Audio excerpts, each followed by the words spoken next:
नमस्कार, मी डॉक्टर शिवारी वाघ, संचालक aspire education institute, Chhatrapati Sambhajinagar.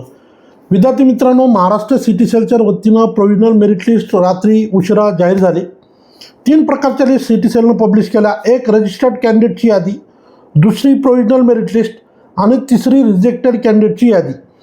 तर खरं म्हणजे प्रोव्हिजनल मेरिट लिस्टवर आपल्याला बरंच बोलायचं असतं किंवा रजिस्टर्ड कॅन्डिडेट किती झाले त्याच्यावर पण वेगळे व्हिडिओ करता येईल.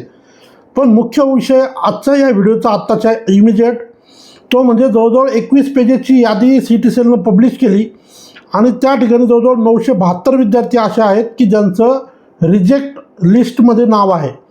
का रिजेक्ट झाले हे विद्यार्थी? तर याचे प्रमुख कारणं जे आता सकाळपासून विद्यार्थी पालकांशी मी बोलतो आहे, बरेचसे आमच्याकडच्या विद्यार्थ्यांचं नाव रिजेक्टच्या यादीत आलेलं आहे. तर याचं कारण असं आहे की सिटी सेलच्या वतीनं जे अपेक्षित डॉक्युमेंट होते ते त्या संदर्भातले जर काही रिमार्क आले असतील तर ते त्याची पूर्तता वेळेत होणं अपेक्षित होतं, परंतु काही अंशी ती पूर्तता वेळेत झाली नाही. काही विद्यार्थ्यांकडनं ते मेसेज पाहण्यात आले नाही आणि म्हणून त्यांचं नाव आता रिजेक्टच्या यादीमध्ये आलेलं आहे. पण याला काय सोल्युशन आहे? नेमके कोणत्या कारणामुळे रिजेक्शन्स आलेले आहेत किंवा विद्यार्थ्यांचं रिजेक्ट यादीमध्ये नाव आलेलं आहे? तर हे जर आपण पाहिलं तर याच्यामध्ये प्रमुख काही कारणं आपल्या समोर येतील, परंतु याच्यामध्ये सिटी सेलची पण प्रचंड मोठी चूक आहे हे पण मी आवर्जून सांगेल. फॉर एक्झाम्पल, बऱ्याचशा विद्यार्थ्यांनी नॉन क्रिमिनल सर्टिफिकेटच्या जागेवर त्या सर्टिफिकेटसाठी अर्ज केलेली पावती अपलोड केलेली होती. अर्थात सिटी सेलच्या फॉर्ममध्येच होतं, जर सर्टिफिकेट अवेलेबल आहे का, अवेलेबल असेल तर मुलांनी अवेलेबलचं ऑप्शन निवडलं आणि जर अवेलेबल नसेल तर अप्लाइड बट नॉट रिसिव्डचं ऑप्शन त्या ठिकाणी होतं. मग जर तुम्हीच ऑलरेडी अप्लाइड बट नॉट रिसिव्डचं ऑप्शन दिलेलं होतं, मग त्या ठिकाणी विद्यार्थ्यांनी रितसर पावतीचा डिटेल भरलेले होते, मग त्याचं नाव तुम्ही कन्वर्ट करून जनरलमध्ये का टाकलं? हा फार मोठा प्रश्न आहे. खूप सारे विद्यार्थी रिझर्व कॅटेगरीमध्ये बिलॉंग करतात, त्यांच्याकडं नॉन क्रिमिनल सर्टिफिकेट उपलब्ध नव्हतं, परंतु त्यांनी त्यासाठी अर्ज केला, त्या पावतीचे डिटेल त्या ठिकाणी रजिस्ट्रेशन करताना भरले, पण त्या मुलांना ओपनमध्ये टाकण्यात आलेलं आहे, त्यांचं कॅटेगरी क्लेम त्या ठिकाणी डावलण्यात आलेला आहे. तर हा इनडायरेक्टली हा मुलांवरचा फार मोठा अन्याय आहे. पहिला विषय. दुसरा विषय, काही ठराविक कॅटेगरी सोडता, उदाहरणार्थ OBC कॅटेगरी आणि SCBC कॅटेगरी या कॅटेगरीच्या मुलांनी व्हॅलिडिटीची रिसिप्ट अपलोड केलेली आहे, तर त्यांना ऑलरेडी शासनानं 6 महिन्याची मुदत दिलेली आहे, तर त्यांना काही प्रॉब्लेम आला नाही. परंतु इतर कॅटेगरीचे जे विद्यार्थी आहेत, मग त्याच्यामध्ये NT1, NT2, NT3, VJNT, SBC हे सगळ्या कॅटेगरीमध्ये जर त्यांनी व्हॅलिडिटीला अर्ज केलेली पावती जर अपलोड केलेली असेल, अर्थात तिथेसुद्धा ॲप्लिकेशन करत असताना जर तुमच्याकडे व्हॅलिडिटी सर्टिफिकेट अवेलेबल असेल तर तुम्ही अवेलेबल करून डिटेल भरायचे होते, पण अवेलेबल नसेल तर अप्लाइड बट नॉट रिसिव्डचं ऑप्शन मुलांनी निवडलं आणि त्या ठिकाणी रिसिप्टचे डिटेल भरले. अशाही विद्यार्थ्यांना जे तर त्या ठिकाणी त्यांच्या कॅटेगरीतनं डावलण्यात आलेलं आहे, त्यांना जनरलमध्ये कन्वर्ट केलेलं आहे, म्हणजे त्यांच्या नावासमोर कन्वर्टेड असं ऑप्शन त्या ठिकाणी आलेलं आहे. ऑलमोस्ट ते सुद्धा जवळजवळ 4-5 पेजेस आहेत की ज्या ठिकाणी मुलांची कॅटेगरी डावलून त्यांना जनरलमध्ये कन्वर्ट केलेलं आहे. कन्वर्ट केलेल्या मुलांची नावं किमान प्रोव्हिजनल यादीमध्ये आहे, परंतु त्यानंतरचा महाभयंकर विषय असा आहे की सिटी सेलच्या वतीनं पहिल्यांदा असं झालं की व्हेरिफिकेशन प्रक्रिया आत्ता पार पडली. नॉर्मली व्हेरिफिकेशन हे at the time of admission व्हायचं.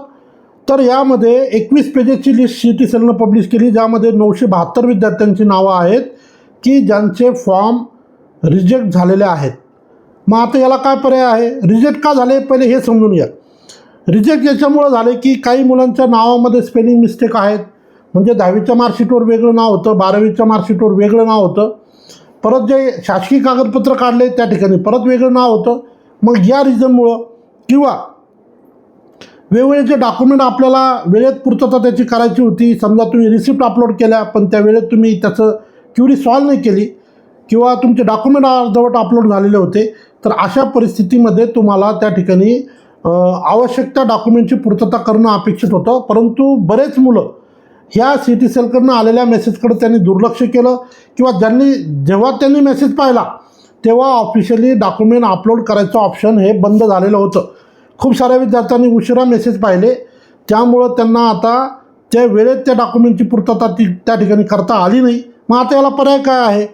तर यांना सगळ्यात मोठा पर्याय असा आहे की ज्या मुलांचं नाव रिजेक्ट लिस्टमध्ये आलेलं आहे त्यांनी स्वतःचा ऑफिशियल ईमेल आय डी जो रजिस्ट्रेशनला वापरला तो वापरून आपल्याला पहिले तर लॉग इन करावं लागेल. लॉग इन केल्यानंतर डॉक्युमेंट अपलोडमध्ये तुम्हाला जावं लागेल.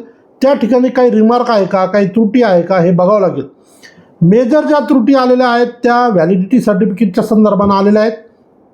बऱ्याचशा विद्यार्थ्यांचे बारकोडचे जे आउटवर्ड नंबर आहेत ते मॅच झालेले नाही आहेत. काही केसमध्ये तुमचं सर्टिफिकेट फेच झालेलं नव्हतं, अपलोड झालेलं नव्हतं प्रॉपर. आता सगळ्यात मोठा ड्रॉबॅक जो आहे तो याच्यामध्ये 2 प्रकारे आहे.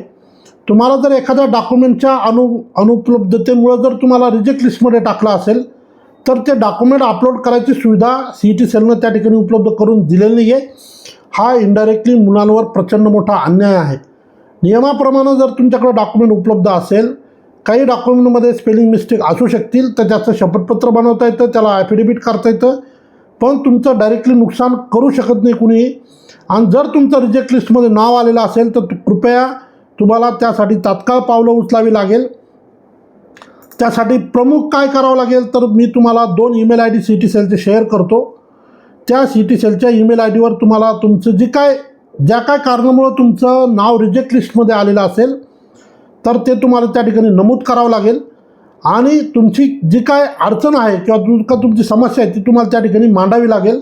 आणि येणाऱ्या काळात फायनल मेरिट लिस्टमध्ये तुमचं नाव यावं यासाठी तुम्हाला स्वतःला मेहनत करावी लागेल. प्रत्येक गोष्ट दुसऱ्यानंच करावी किंवा कुणीतरी दुसरा मेल करेल मग सगळ्यांसाठी ती सुविधा ओपन होईल असं डोक्यातून काढून टाका.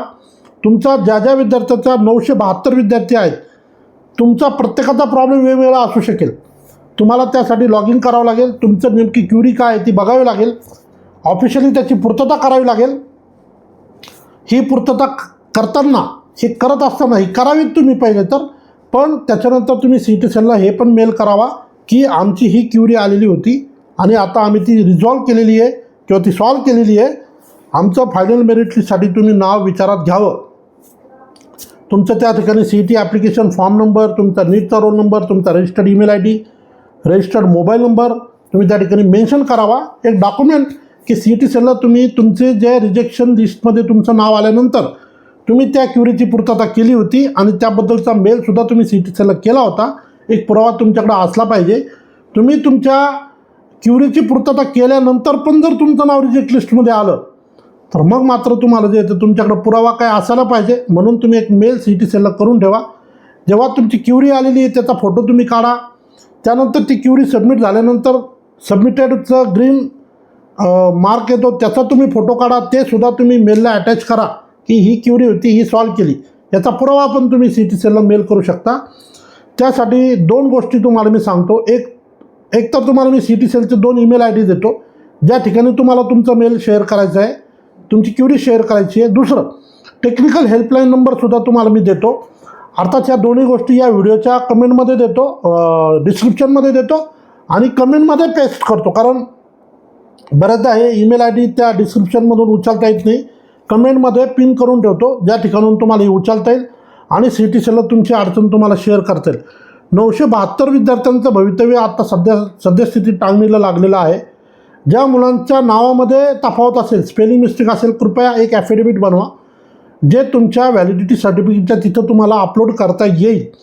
खरं म्हणजे जसं ग्रीव्हन्सेस रेज करण्याच्या संदर्भानं CET सेलनं सांगितलं होतं तशी कुठलीही सुविधा CET सेलच्या ऑफिशियल पोर्टलवर दिलेली नाही. याबद्दल सुद्धा तुम्ही CET सेलला मेल करा. केवळ रिजेक्ट लिस्टमध्ये नाव आलं आहे याच मुलांनी मेल करणं अपेक्षित नाही आहे. आपण प्रत्येकाने आपलं नाव व्यवस्थित चेक करा, आपलं जेंडर चेक करा, आपलं काही रिझर्वेशन होतं ते बरोबर आलं का ते मेरिट लिस्टमध्ये चेक करा. ॲडिशनल काही रिझर्वेशन आपलं होतं का ते बरोबर आलं आहे का ते पण चेक करा. हे सगळं सांगण्याचं कारण असं आहे की हा एक प्रकारे अन्याय होतो आहे विद्यार्थ्यांवर, तो होऊ नये म्हणून हे जीव तोडून तुम्हाला सांगतो आहे. 2 ईमेल आय डी जे आहेत ते तुम्हाला मी ओरली सांगतो, पण मी तुम्हाला या व्हिडिओच्या कमेंटमध्ये पिन करून देतो म्हणजे तिथून तुम्हाला ते उचलता येतील. cetcell@mahacet.org हा एक ईमेल आय डी असेल. त्यानंतर दुसरा ईमेल आय डी म्हणजे cetcell.medical.edu@gmail.com medical.edu@gmail.com. तर हा एक ईमेल आय डी देतो. एक टेक्निकल हेल्पलाईन नंबर आहे त्याच्यावर सुद्धा तुम्हाला तुमची कैफियत मांडता येईल. 844769 2612 हा टेक्निकल हेल्पलाईन नंबर आहे. तुम्ही रीतसर रजिस्ट्रेशन केलं, डॉक्युमेंट्स अपलोड केले, फीस पेमेंट केलं, तर जे काय त्रुटी आली असेल त्याची पूर्तता तुम्ही करायला कमी पडलात, आता वेळ आहे ती पूर्तता करा. जर तुम्हाला तुमच्या व्हॅलिडिटी सर्टिफिकेटमुळं किंवा नॉन क्रिमिनल सर्टिफिकेटची पावती अपलोड केलेली होती म्हणून तुमचं रिजेक्शनमध्ये नाव असेल किंवा तुम्ही जनरलमध्ये कन्वर्ट झालेला असेल, तर कृपया CTCLला हे कम्युनिकेट करा की ऑलरेडी आम्ही या कॅटेगरीमध्ये बिलॉंग करतो, नॉन क्रिमिनल सर्टिफिकेटसाठी ॲप्लिकेशन केलेलं होतं, आता ते उपलब्ध झालेलं आहे, अपलोड करण्याची संधी उपलब्ध करून द्यावी. कारण CTCLच्या ऑफिशियल पोर्टलवर जेव्हा तुम्ही तुमचा ईमेल ID पासवर्ड वापरून लॉग इन करता, केवळ तुम्हाला व्हॅलिडिटी सर्टिफिकेट त्या ठिकाणी फेच करायचं किंवा अपलोड करायचं ऑप्शन दिसतं. इतर सगळे ऑप्शन हे डिॲक्टिव्ह आहेत असं म्हणूया.